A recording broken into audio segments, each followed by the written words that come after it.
Men have fought over the Riverlands since the Dawn Age, though that's to be expected of things that rest below the neck. Doesn't help that the Riverlands are between everything and everything else. The Westerland's gold, the Reach's grain, the Vale's rock, and the North's snow? House Mud once ruled as the kings of the rivers and hills, but after 1,000 years their line was exhausted and fell to the Storm Kings, who fell to the Ironborn. I suppose after years of drowning at sea, our rivers looked pretty attractive to that race of pirates and rapers. Never mind that their monstrous castle, Harrenhal, was too large to staff and garrison. It turned out the Ironborn wouldn't be there long enough to bother. Aegon Targaryen landed to our south, and, as had many before him, liked the look of the Riverlands.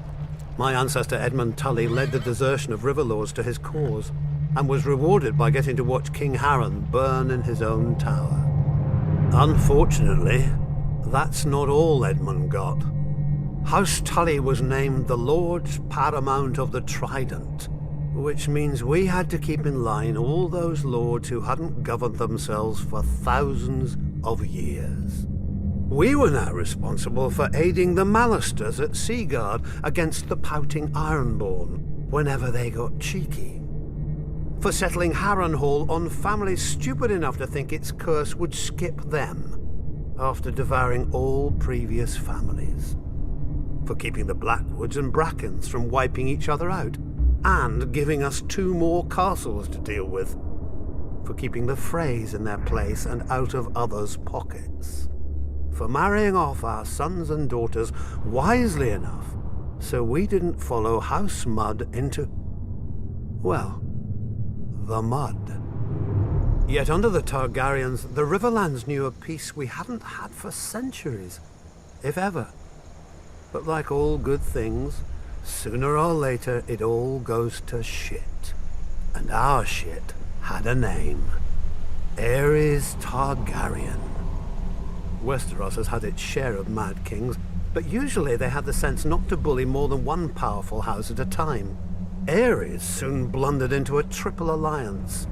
The North, Stormlands, and Vale rose against him. But of course, where do you think most of the blood was spilled? My brother Hoster guaranteed the answer to that with the marriage of my niece to Eddard Stark, the Warden of the North. At least Hoster didn't send her to Robert. So, the Riverlands joined the war against the Mad King, and it was on one of our rivers that Prince Rhaegar died, sealing the fate of his dynasty. Robert was a great soldier and a horrible king.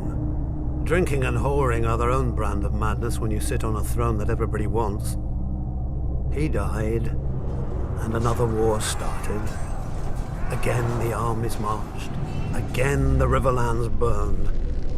If Westeros isn't careful, pretty soon our people will grow some sense and abandon this place for a safer realm, like the Dothraki Sea. I joke, of course.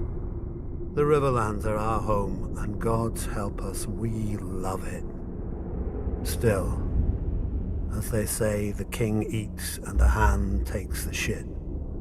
The same is true of the Riverlands. The 7 kingdoms piss, and the Riverlands change clothes.